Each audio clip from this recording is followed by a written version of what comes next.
E aí pessoal, tudo bem? O tema da nossa aula de hoje é globalização no contexto neoliberal dentro da nova ordem mundial.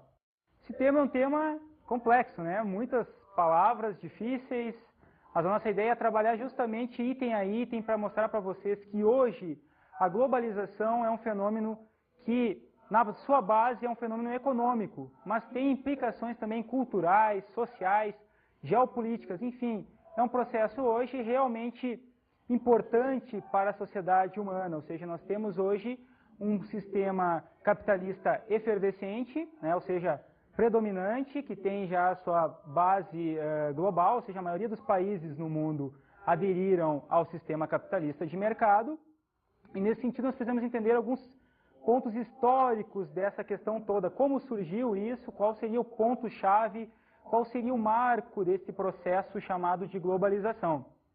Bem, em termos históricos, o principal ponto, o principal marco em relação à globalização começa quando nós temos o fim da bipolaridade. O que quer dizer bipolaridade? Né? Ou seja, dois polos de poder, né? Polos antagônicos, ou seja, que disputavam a hegemonia do mundo. Né? De um lado nós tínhamos a União Soviética com as suas repúblicas socialistas, ou seja, o modelo era um modelo onde a propriedade era coletiva, né? A produção era coletiva, as empresas eram coletivas, e ocorria uma divisão desses bens, dos capitais gerados a partir dessas indústrias, né? E do outro lado nós tínhamos ao mesmo tempo um sistema capitalista de mercado, onde a propriedade privada era o que prevalecia, e onde o que prevalece ainda, né, nesse sistema é a questão do capital, ou seja, eu tenho que trabalhar, eu tenho que vender a minha mão de obra e ganhar uma remuneração condizente com isso. Mas o que prevalece mesmo no capitalismo é uma divisão social e onde quem tem mais anos de estudo ou que tem melhores oportunidades ganha mais. Então, o capitalismo só existe a partir da desigualdade social. Já no caso desse sistema, a gente vai ter como marco, assim, nessa disputa antagônica, né, essa bipolaridade, um fator chave, assim, o marco desse período se dá quando nós temos a queda da União Soviética. A União Soviética vai ter um sistema que tem como marco a queda do Muro de Berlim, né, em 89, quando o sistema da Alemanha, que era dividido entre a Alemanha Oriental e a Alemanha Ocidental, de um lado o sistema oriental socialista e do outro o sistema capitalista na parte ocidental, ou seja, eu tenho a derrubada do muro em Berlim e a formação de uma única Alemanha, né, a unificação dos dois lados, das duas Alemanhas, tanto a oriental quanto a ocidental. Claro que a gente sabe que nessa questão toda geopolítica, o sistema que realmente tem a vitória, ou seja, o sistema que vai se estabelecer como hegemônico a partir de então, é o sistema capitalista, né, por implicações das mais diversas, desde a questão da burocracia soviética que não funcionava, ou seja, eu tinha uma política toda de consumo, muitas vezes em lojas europeias, ocidentais, enquanto que a população, no geral, o grosso da população soviética, era alimentada com a produção coletiva, com a produção socialista. Então, era uma política onde burocratas tinham regalias no Ocidente. Então, por esse aspecto e também pela questão da falta de competitividade das empresas soviéticas, ou seja, o design, a questão da padronização da produção, né, visando basicamente mercados internos, não existia uma preocupação ainda com a Europa ou com a América Latina, enfim, com os mais diversos mercados mundiais. A preocupação era interna. Então, nesse sentido, as empresas do Ocidente eram muito mais atraentes, eram mais competitivas, tinham toda uma tecnologia desenvolvida, né, tinha toda uma produção, melhores salários, né, a competição entre os funcionários nas fábricas era maior, então se eu estudasse mais, se eu produzisse mais, eu também, obviamente, iria ganhar mais com isso, um salário melhor. Então, nesse sentido, o sistema ruim, né, o sistema socialista acaba caindo por completo, em 89 com a queda do muro, que é o marco, digamos assim, na Alemanha, mas depois todas as repúblicas soviéticas acabam aderindo de alguma forma ao modelo capitalista de mercado. Mas se eu tenho o final do mundo bipolar, ou seja, se eu não tenho mais a existência do mundo bipolar, o que virá então? Grande pergunta, o que surgirá no mundo em relação às duas potências? Acabou uma potência, ficou só os Estados Unidos, e a gente vai ter então o quê? A gente vai ter o surgimento de um mundo multipolar. entre três eixos básicos, Estados Unidos, Europa e Japão, tanto em termos econômicos quanto culturais e também geopolíticos, ou seja, tanto nos Estados Unidos quanto no Japão e na Europa, são os pontos no globo onde se formam as novas tecnologias, onde estão as melhores universidades, ou seja, onde eu produzo daqui a pouco quase tudo que a gente consome em termos de novas tecnologias, novos design, enfim. A Europa, o Japão e os Estados Unidos acabam tomando a dianteira nesse novo processo ao qual nós denominamos hoje de período global, ou seja, da globalização, onde a partir desses três pontos eu tenho uma difusão, principalmente tecnológica, né? A globalização é um fenômeno meramente econômico na sua base, com alguns pontos, algumas implicações culturais e sociais e também geopolíticas, né? Isso é um fator importante. Ao mesmo tempo, eu tenho a presença das chamadas multinacionais, aquelas empresas que têm matrizes nos países do bloco europeu, nos Estados Unidos e no Japão, visando basicamente a busca dos fatores locacionais, aquela matéria-prima barata e abundante, recursos naturais também da mesma ordem. A legislação ambiental desses países é mais fraca em relação aos países do hemisfério norte. Então, nesse sentido, ocorre uma atração desses locais, né, no hemisfério sul, em relação às chamadas empresas multinacionais, né? Não é por acaso que hoje a gente tem presença de empresas japonesas no Brasil, na Argentina, no México, na Índia, enfim, principalmente no setor automobilístico e eletroeletrônico. Então, esse fator, ou seja, a presença dessas empresas nos países periféricos ocorre basicamente em função dos fatores locacionais e também porque nos países do hemisfério norte, a questão dos direitos trabalhistas é muito mais respeitada, ou seja, eu tenho que pagar salários muito maiores, né, muitas vezes em carga horária inferior ao que é praticada nos chamados países emergentes, né, ou pobres, ou subdesenvolvidos. Existem uma série de adjetivos para os países pobres hoje, né, os países do hemisfério sul. Ao mesmo tempo, esses chamados países subdesenvolvidos não possuíam, né, ou não possuem ainda em alguns casos, indústrias estritamente nacionais, com capital nacional, né, aplicado a partir dos investimentos estatais.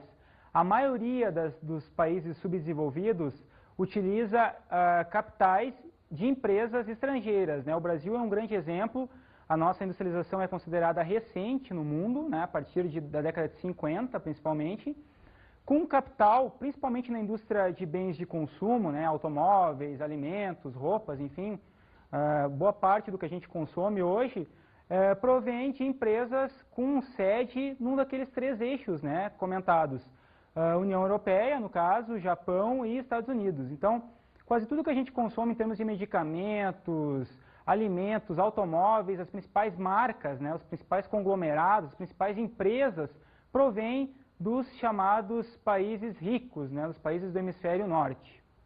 Um exemplo da presença gigantesca dessas empresas transnacionais no Brasil é a participação no setor automobilístico, né? Então, imaginem vocês aí, né, que tipo de veículo eu tenho em casa, né, minha família, olha a marca do veículo, que vocês vão ver que na base ou ela é norte-americana, ou japonesa, ou europeia. São os três eixos, né? A gente não tem produção nacional de veículos, não existe mais uma fábrica nacional de veículos.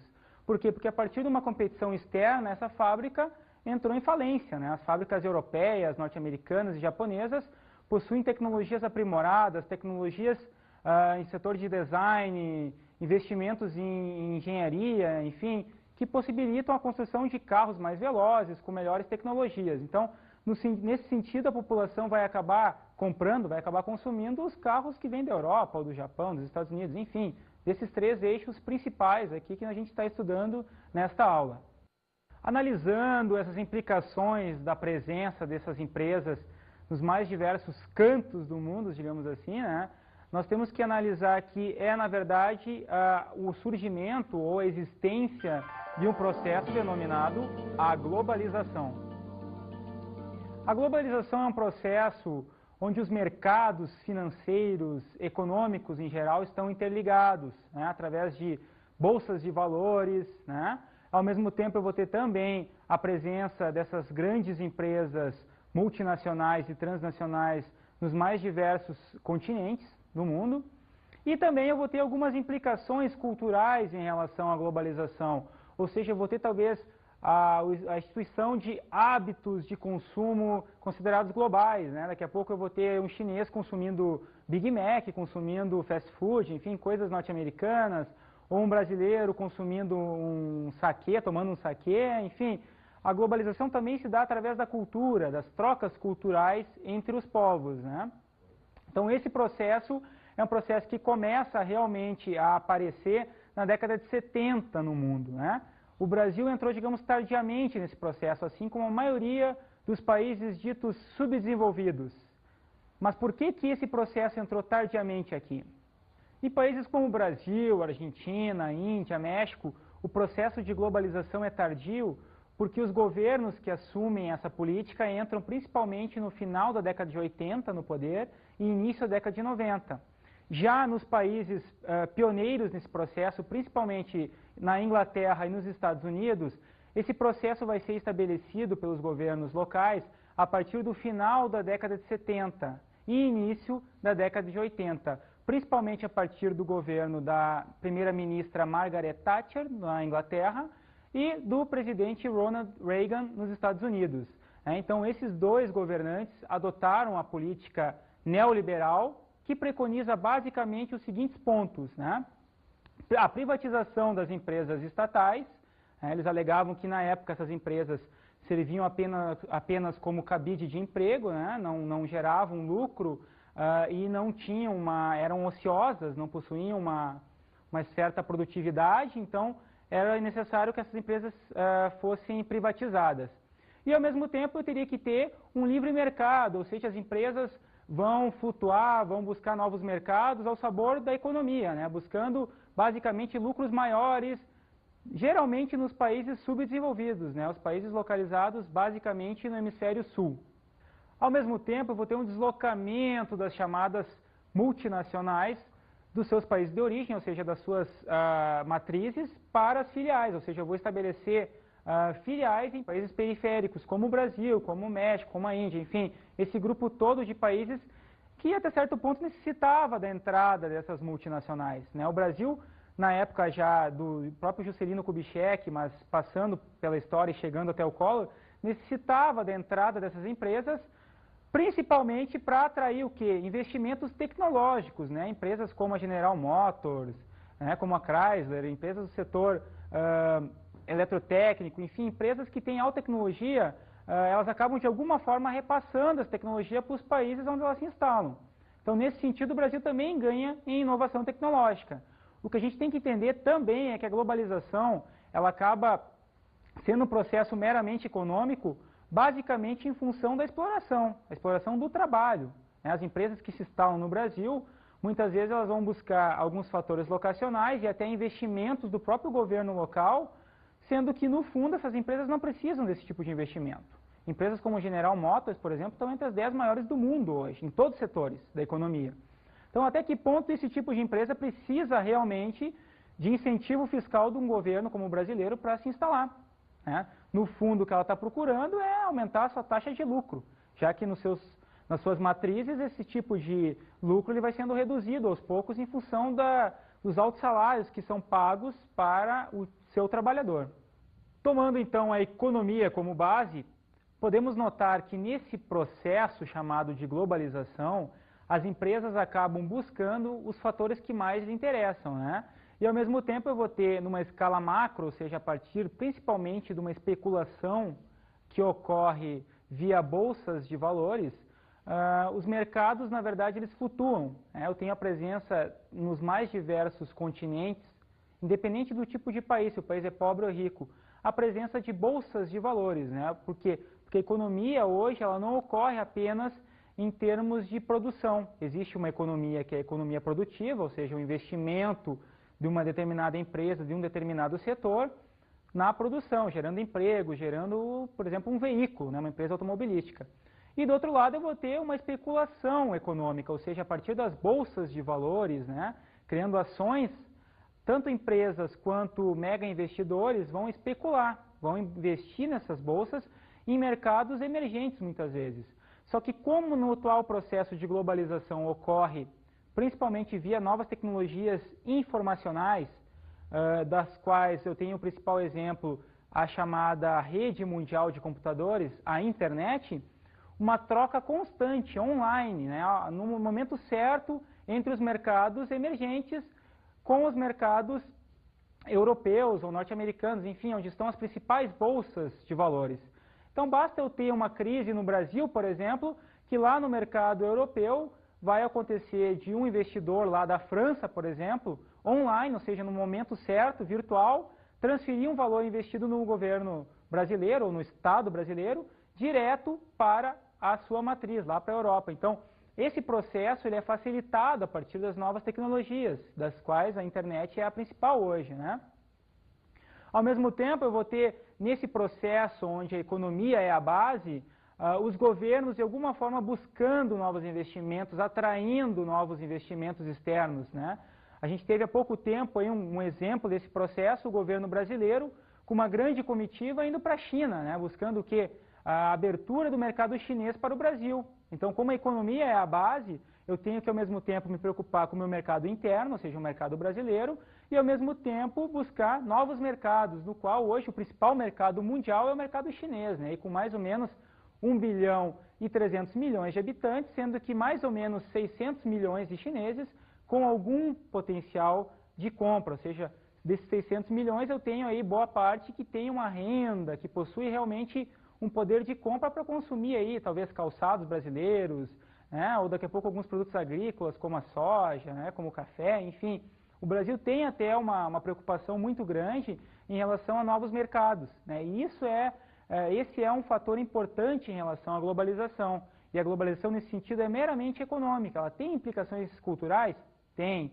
Mas na base, ou seja, a sua maior preocupação, ela só surgiu em função desses critérios meramente econômicos. Ou seja, eu tenho que buscar novos mercados, eu tenho que inserir a população no consumo, ou seja, forçar o consumo, para fazer com que o país cresça também em investimentos, enfim, em novas tecnologias, para que, no fundo, o país possa, basicamente, né, esse é o principal objetivo, se desenvolver.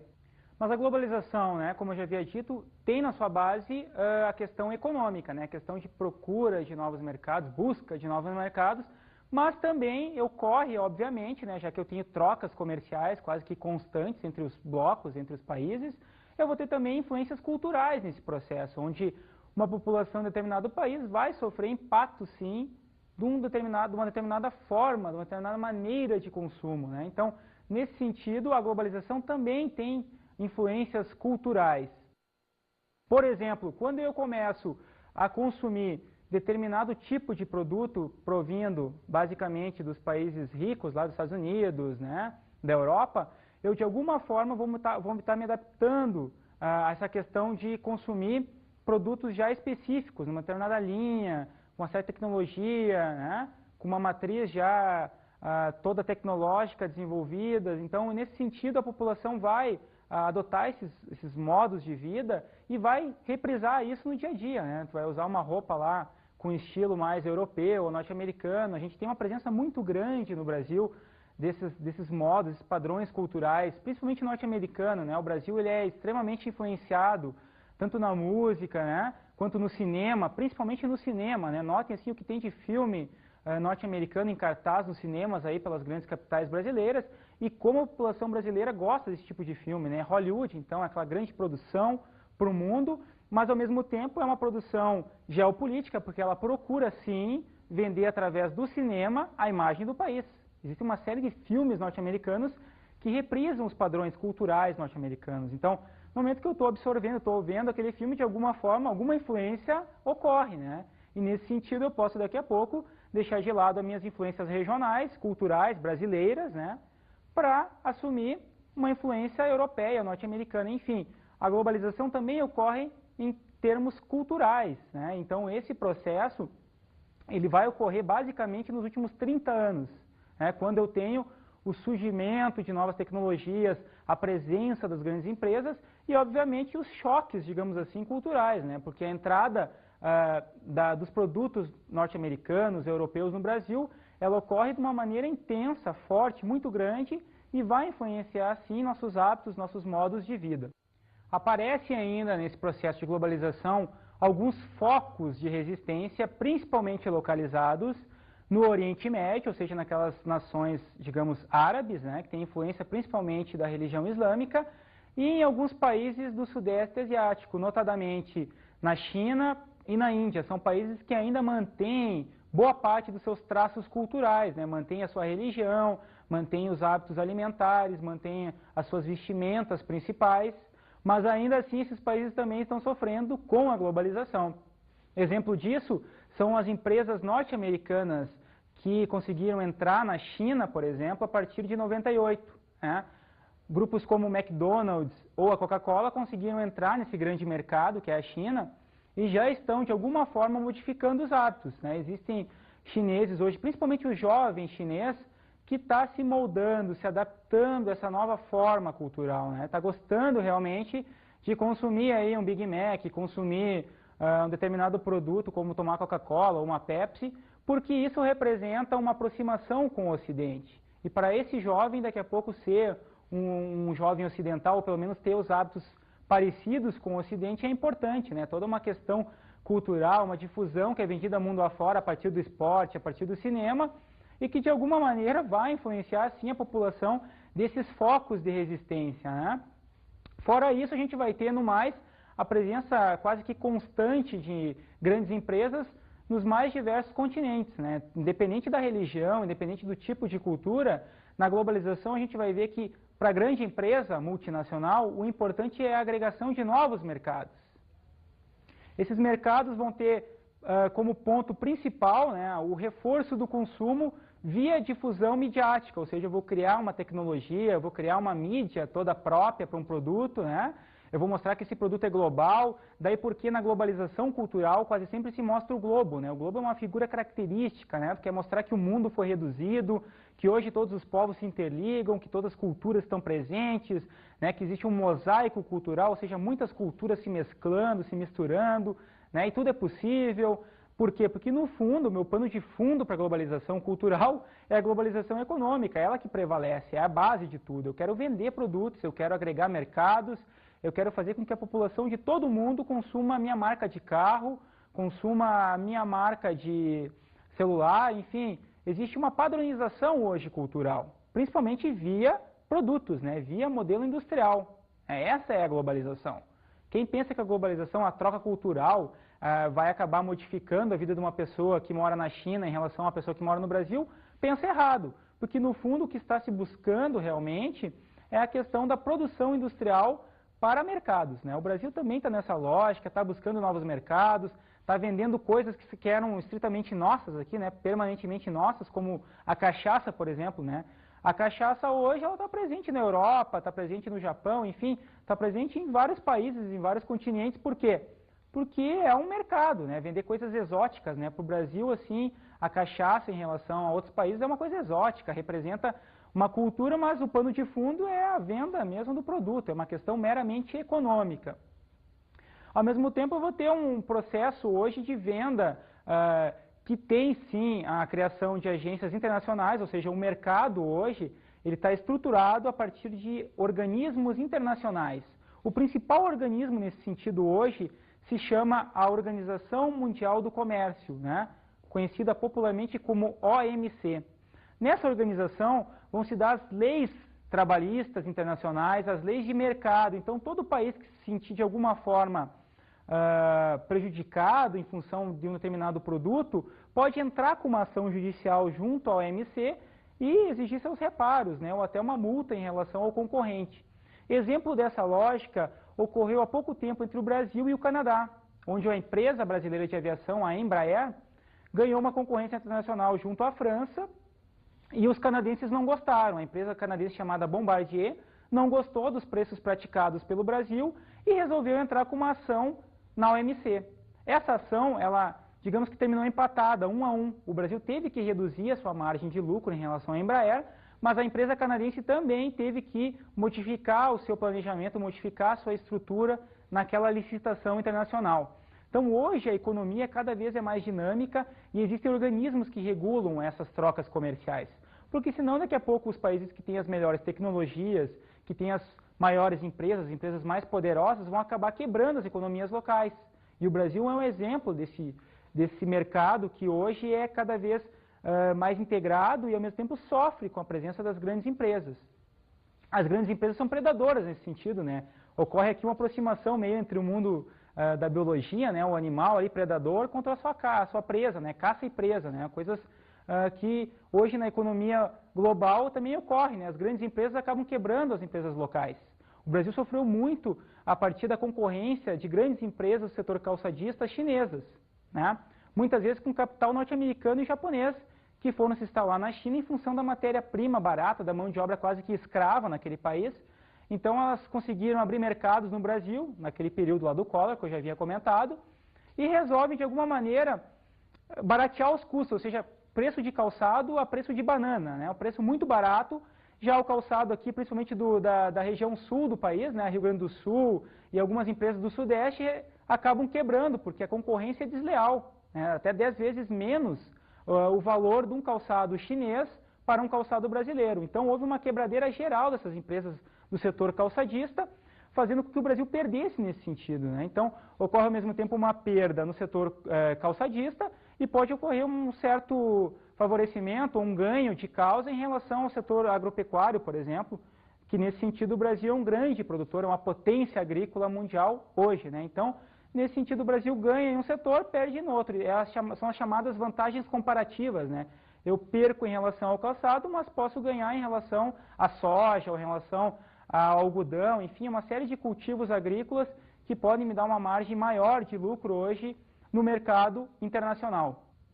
Mas nesse sentido, então, pessoal, você tem que entender que a globalização ela é um processo, né, um processo extremamente complexo, onde as trocas comerciais elas acabam prevalecendo em relação à humanidade, né, em relação aos processos envolvidos, né. A globalização tem a economia como base e é preciso que ocorra hoje, cada vez mais, uma vantagem comparativa, ou seja, o Brasil tem que, de alguma forma, buscar a melhoria da sua produção, fortalecer novas tecnologias, melhorar os portos, enfim, para poder exportar mais, para poder vender mais para outros mercados.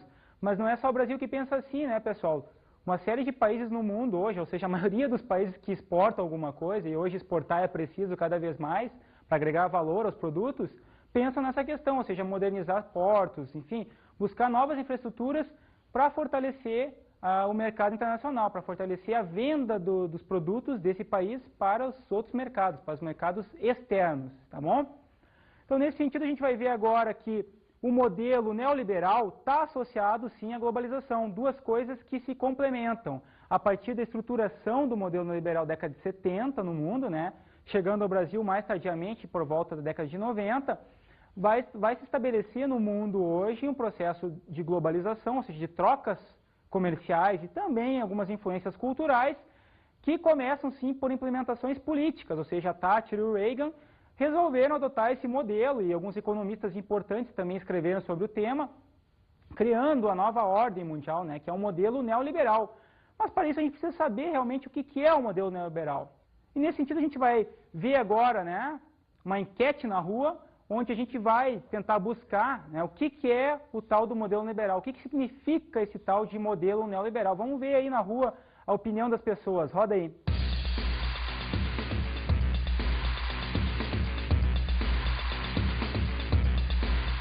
Você sabe me dizer o que é o neoliberalismo? Eu vi o Fernando Henrique falava muito disso aí, mas parece que é uma coisa que não deu certo nesse negócio, você viu? Neoliberalismo é a mesma coisa que globalização. Sabe falar o que é a globalização? Sei, tem até processo de miniaturização, de vários tipos assim de... Privatização? Também, mas tipo assim, você... Tipo, o mundo ficando cada vez mais pequeno, as informações assim mais rápidas, aí entra em conta internet, televisão, rádio, não só isso, mas várias coisas, até o meio de transporte também e tudo. Parece que é a política pela qual o Estado sai da jogada e deixa tudo por conta da iniciativa privada. Isso. Para economizar e investir com a venda, com a privatização. Na infraestrutura? Não, nominalmente sim, né? O diabo é que isso não aconteceu. Teoricamente seria assim? Teoricamente sim. As pessoas têm ideia sobre a globalização e, no geral, isso é um processo importante, né? Que a gente está inserido, o Brasil está inserido e uma série de países estão inseridos nessa lógica. Mas vamos estudar agora o que realmente significa o modelo neoliberal. O modelo neoliberal ele já ocorria anteriormente na história humana, né? Com um modelo liberal. Então, uma coisa é sequência da outra. Nós temos um modelo liberal que prevaleceu até a década de 30 no mundo, 1930 mais ou menos, que preconizava o quê? O Estado ele não deve intervir na economia. A economia deve flutuar livremente, deve circular livremente ao sabor da economia, né? Ao sabor das empresas, ao sabor das inovações tecnológicas, da busca de novos mercados, e o Estado não deve intervir. Tá? Então, esse era o modelo liberal. Né? E, a partir da década de 70, a gente vai ter o estabelecimento de um novo modelo, baseado no modelo liberal, que é o modelo neoliberal, que busca aquelas inovações que eu falei para vocês em termos políticos, de privatização, basicamente. Né? A base do modelo neoliberal é privatizar. O Estado tem que ser o Estado mínimo, que a gente chama, né? Onde a participação desse Estado na economia é mínima no seguinte sentido: os setores de base, principalmente indústrias petroquímicas, mecânicas e siderúrgicas, ficarão na mão da iniciativa privada, serão privatizados, serão vendidos, né? E os lucros arrecadados com essa venda serão repassados para outros setores da economia, né? Principalmente em relação a infraestruturas, né? O país vai tentar pegar a venda dessas empresas e repassar para a construção de estradas, de ferrovias, de portos, enfim. Eu vou tentar melhorar a infraestrutura buscando basicamente melhorar os índices de exportação do país. Mas será que chegaremos ao fim do Estado, pessoal? O que hoje está acontecendo no mundo todo é que boa parte dos governos, por mais que privatizem, ainda assim mantêm um certo controle, né, principalmente das ações no território. Então, o governo brasileiro, por exemplo, vai conseguir criar algumas infraestruturas no território, né? Vai ter o poder de polícia ali, vai ter os exércitos, vai ter as administrações públicas nos diversos estados da federação, mas em termos econômicos a gente vai ver que o que prevalece hoje são oscilações a partir das mais diversas bolsas de valores. E aí, quando tem uma crise, muitas vezes o governo não consegue resolver. O governo brasileiro não consegue resolver e tem que apelar para quem? Tem que apelar para instituições internacionais como o Fundo Monetário Internacional, o chamado FMI, que vai ser nada mais do que uma espécie de emprestador de dinheiro, né? Ele é uma espécie de banco que empresta dinheiro para os países pobres, os países que estão em crise. Então, hoje, nesse modelo neoliberal, a gente vai ter cada vez mais o Estado perdendo força, buscando cada vez mais parcerias com instituições internacionais, instituições que oferecem dinheiro para o país poder investir em alguns setores de infraestrutura e para quebrar dívidas, né? O Brasil tem uma dívida muito grande, hoje oscilando em torno de 300 bilhões de dólares, por exemplo, que é considerado por alguns economistas algo impagável, mas que, de alguma maneira, faz com que o país permaneça atrelado ao FMI, pedindo dinheiro em alguns momentos de crise, basicamente. Então, nesse sentido, a gente vai ter hoje, para o Estado conseguir gerar recursos, ao mesmo tempo que ele pede dinheiro emprestado, uma espécie de onda privatizadora, né? Ou seja, o Estado tem que tentar se livrar das empresas estatais, aquelas empresas que geralmente não dão lucro, esse pelo menos é o discurso, né? A empresa estatal não dá lucro, ela serve como cabide de emprego, como eu já havia dito anteriormente, então nesse sentido eu tenho que vender ela, para daí arrecadar um dinheiro e reinvestir em outros setores, tá? Então, o que a gente tem que entender hoje é que o modelo neoliberal, ele vai ser o modelo principal hoje nos países que detêm uma economia tipo exportadora, né? Assim, o Brasil precisa hoje exportar, assim como o México, assim como a China, enfim, são países que buscam mercados externos e, nesse sentido, tem que aplicar, sim, o modelo neoliberal, porque esse modelo vai enxugar a máquina administrativa do Estado, vai fazer com que o país produza mais e melhor, e invista mais em infraestrutura, ou deixe de criar empresas ociosas, né, para vendê-las para a iniciativa privada. Então, essa política, ela cada vez está crescendo mais no mundo, né? O Brasil ele adotou essa política principalmente no final da década de 80, com o Collor, e resolve hoje, de alguma maneira, buscar uma privatização de setores estatais em estados, né? No caso, o Estado brasileiro. E, nesse sentido, quando eu tenho a privatização dos setores de energia, principalmente, mas também de água, de esgotos, nos principais estados brasileiros, eu vou ter que ter, no momento seguinte, uma contrapartida, que é aquela contrapartida de buscar novos investimentos externos. E aí entra aquele tema básico, que a gente chama em geografia, de guerra fiscal. Mas será que é uma guerra mesmo? Será que os estados estão disputando a faca, o negócio, né? Parece uma revolução, uma guerra mesmo, tipo a guerra do Iraque? Não.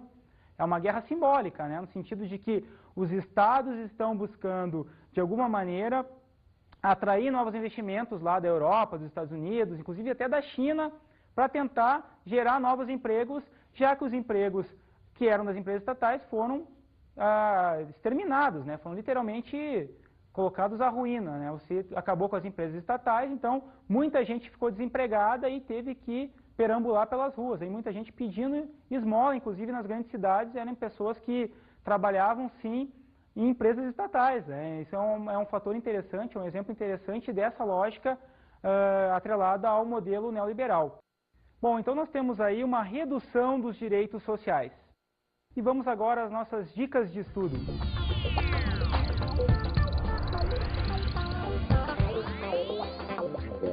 Bem, pessoal, uma dica importante de estudo para trabalhar a questão da globalização é um filme, né? O filme se chama Adeus Lenin, é um filme que mostra a questão do fim da bipolaridade e do surgimento da multipolaridade. Então, pegue esse filme, loque esse filme e que vocês tenham realmente uma visão importante, né, da questão da globalização, e é uma dica interessante aí para assistir em casa, no final de semana e tal, com os familiares.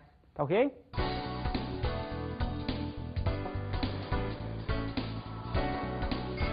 Na aula de hoje vimos globalização no contexto neoliberal dentro da nova ordem mundial.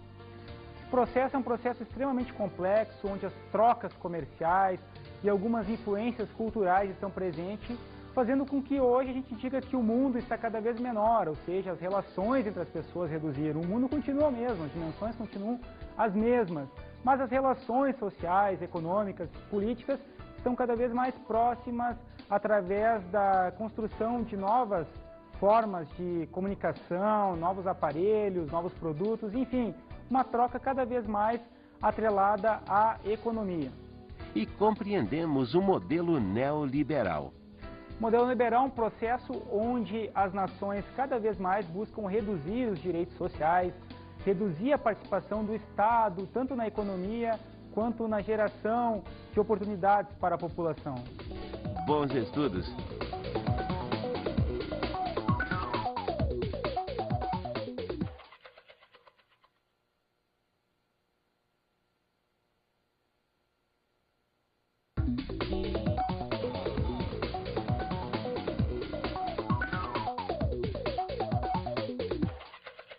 Bem, professor, um momento interessante para se trabalhar a questão da globalização, principalmente em sala de aula, é trabalhar a questão das diferenças espaciais, ou seja, de que forma eu tenho uma redução no tempo e espaço. Por exemplo, eu posso mostrar para os meus alunos que hoje, através da globalização, eu tenho uma redução principalmente do tempo, em função das novas tecnologias. Por exemplo, a aviação civil hoje está cada vez mais rápida, os aviões são mais rápidos, eu consigo fazer distâncias grandes entre continentes, muitas vezes, em poucas horas, né? Então, esse é um momento interessante, é uma dica interessante para trabalhar com o aluno em sala de aula. Enfim, é um processo hoje realmente importante para a sociedade humana, ou seja, nós temos hoje um sistema capitalista efervescente, né? Ou seja, predominante, que tem já a sua base global, ou seja, a maioria dos países no mundo aderiram ao sistema capitalista de mercado. E nesse sentido nós precisamos entender alguns pontos históricos dessa questão toda, como surgiu isso, qual seria o ponto-chave, qual seria o marco desse processo chamado de globalização. Bem, em termos históricos, o principal ponto, o principal marco em relação à globalização começa quando nós temos o fim da bipolaridade. O que quer dizer bipolaridade, né? Ou seja, dois polos de poder, né? Polos antagônicos, ou seja, que disputavam a hegemonia do mundo.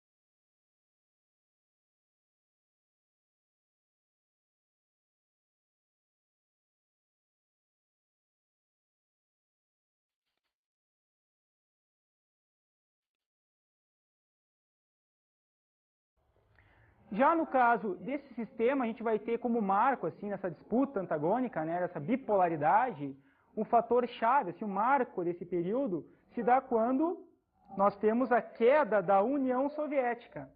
A União Soviética vai ter um sistema que tem como marco a queda do Muro de Berlim, né, em 89, quando o sistema da Alemanha, que era dividido entre a Alemanha Oriental e a Alemanha Ocidental, de um lado o sistema oriental socialista e do outro o sistema capitalista na parte ocidental, ruim, ou seja, tem a derrubada do muro em Berlim e a formação de uma única Alemanha, né? A unificação dos dois lados, das duas Alemanhas, tanto oriental quanto ocidental.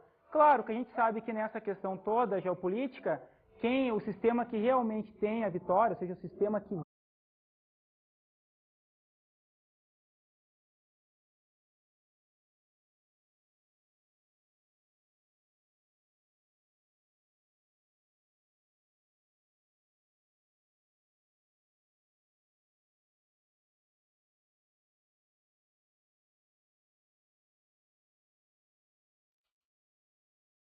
E aí, pessoal, tudo bem?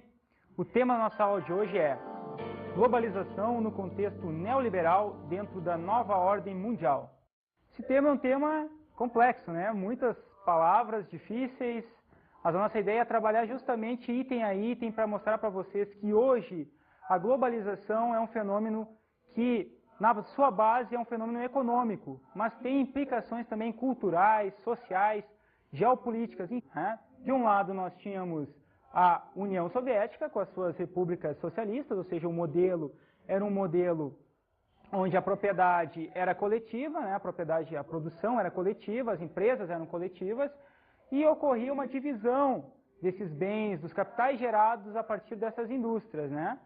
E do outro lado nós tínhamos ao mesmo tempo um sistema capitalista de mercado, onde a propriedade privada era o que prevalecia, e onde o que prevalece ainda, né, nesse sistema é a questão do capital, ou seja, eu tenho que trabalhar, eu tenho que vender a minha mão de obra e ganhar uma remuneração condizente com isso.